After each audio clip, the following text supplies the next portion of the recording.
And to talk all things royal is the Daily Mirror's royal editor, Russell Meyer. Russell, great to have you back. Thank you for joining us. So, look, I spoke earlier about the royal trip to France. How was the state visit, do you think, received in Britain? Well, hi, Caroline. Thanks for having me back. Well, I've just literally come back in the last few hours from France. And I think, if we were judging it, I think there's a job well done by Buckingham Palace. It went off without a hitch. I mean, a lot of these trips are pretty much paint by numbers a lot of the time when you've got a big state visit. You've got to go and see the president or the world leader of the country, as Charles was with Macron. The interaction between the two political leaders or the head of state, as Charles is, will be sort of watched upon by not necessarily the journalists, but many people in the country as well. And I thought it was quite interesting that Charles's visit coincided this week with the 231st anniversary of when France had decided to get rid of their own monarchy. And I mean, France is obviously a republic nation. A lot meant about the rescheduled visit from March when there was riots in the country due to the unpopular pension reforms that have been put through by President Macron's government. But, it went pretty much pitch perfect. And I'm sure President Macron will be no doubt delighted, as Charles was, with the reception that everybody was given.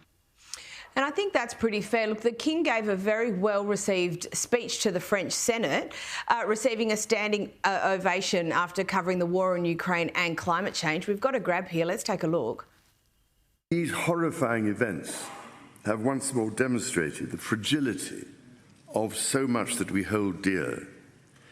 Just as we stand together against military aggression, so must we strive together to protect the world from our most existential challenge of all, that of global warming, climate change, and the catastrophic destruction of nature.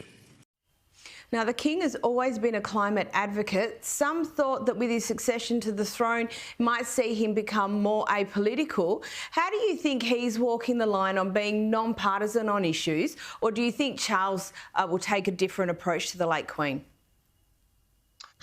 Well, certainly, I don't think a leopard can change its spots too much. I mean, we've seen previously when Charles most notably gave an interview to the BBC ahead of his 70th birthday. He was saying, listen, I'm not stupid. I know that I can't meddle like I perhaps have done in the past. You remember the letters that he'd been sending to government ministers here in Britain. We know he's an outspoken critic of certain countries and their climate change policies. And certainly here in Britain, it was fairly embarrassing because our Prime Minister, Rishi Sunak, has rowed back on certain green policies this week. However, I mean, I was there for that speech in the Senate, and it was masterful. I mean, Charles was flitting between English and French. Another speech he gave at the Palace of Versailles was almost exclusively in French, and he really is taking hold of this role as statesman.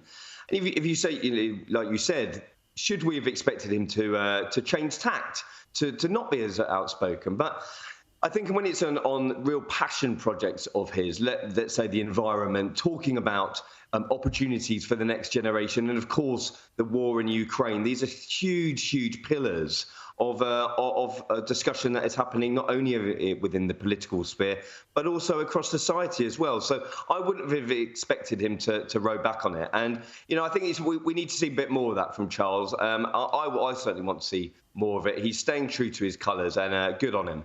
Meanwhile, the first ever protest inside Buckingham Palace has occurred over the weekend. Anti-monarchists rallied inside the palace. Now, how on earth did they pull that off?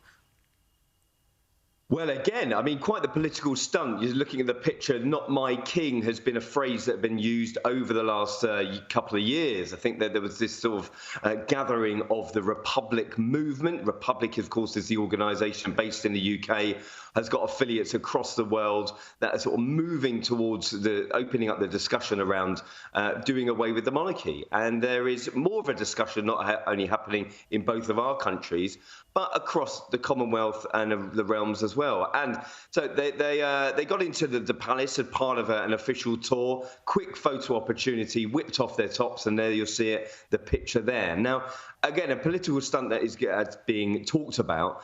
But we are living in different times. I think that Charles's coronation, we saw things that we wouldn't I've necessarily seen during the late Queen's reign. Certainly a more dissenting voice, opportunities being taken by protesters that we haven't seen for many a year. And this is part of a conversation that Charles has to take on head on, I think. It's no point trying to sweep it under the carpet, no point thinking that this isn't happening both at home and abroad.